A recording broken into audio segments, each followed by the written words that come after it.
Okay, so coercive control is a pattern of behavior used to dominate another person over time. It's not a single incident, it's a system of control. It could include isolation from friends, family, or support, monitoring movements, communications, or routines, psychological intimidation, fear, or threats, undermining autonomy and decision making, using children as leverage or tools of control, punishment when control is threatened, especially when a partner leaves. So I really do hope that Canada starts recognizing the systemic damage of coercive control because it is detrimental to the psyche, in my opinion.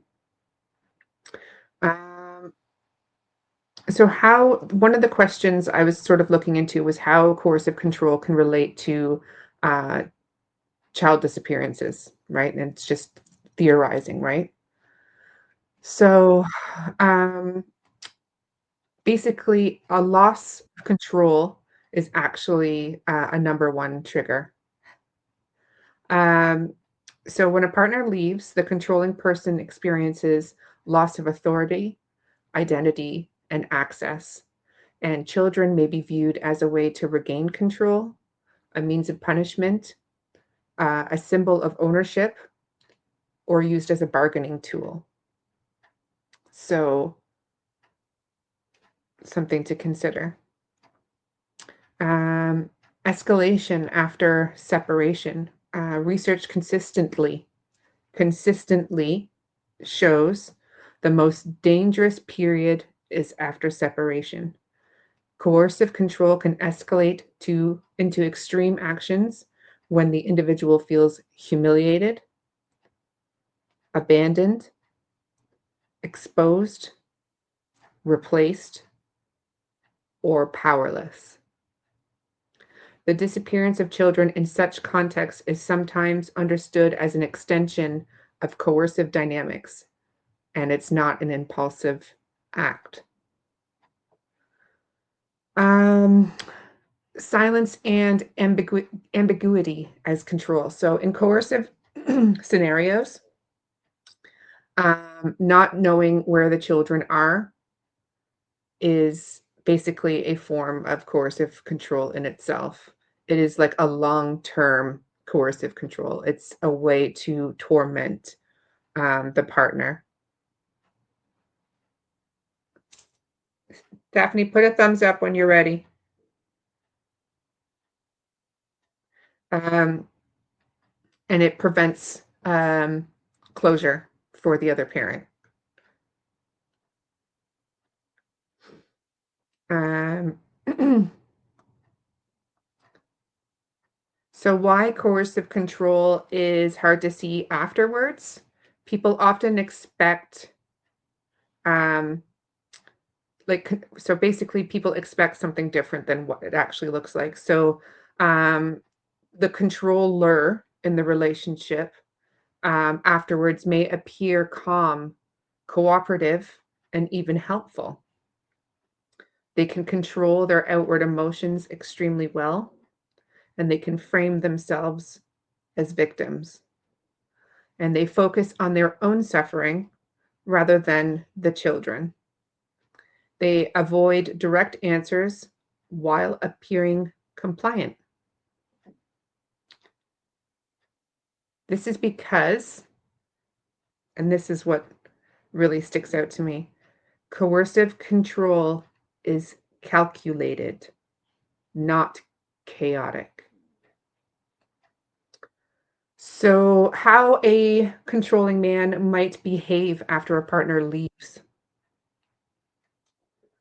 Um, Possible behaviors include, but are not limited to, sudden emotional collapse or rage, intense self pity, such as comments as, I've lost everything, fixation on the ex partner's actions, blaming the partner for consequences, attempts to reassert relevance or authority, minimizing concern for others' pain, needing to be seen as reasonable or the one wronged, performing cooperation rather than engaging honestly. Um, some may also insert themselves into searches or narratives, seek sympathy or validation, or focus on how events affect them and not the children. Others may withdraw completely. Okay, so why this matters for Jack and Lily Sullivan without like assigning blame or anything like that.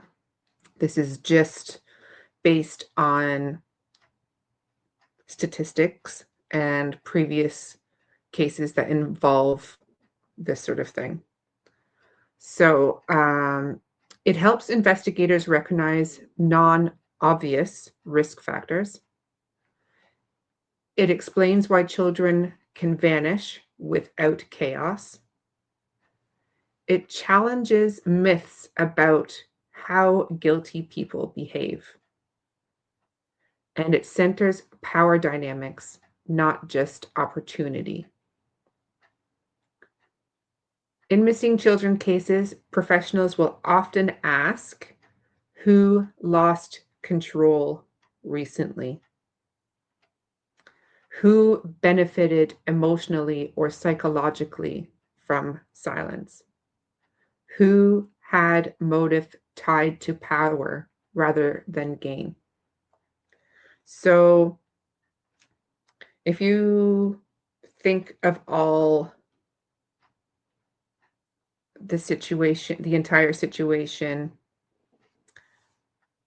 involving Jack and Lily's home life, I think it's reasonable to say if the staff sergeant in charge, who also is a behavior analyst, says that there was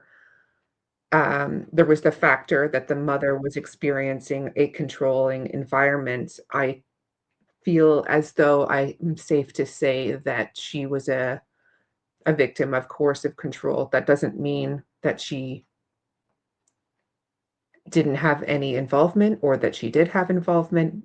I'm saying that she, in my opinion, was a victim of coercive control.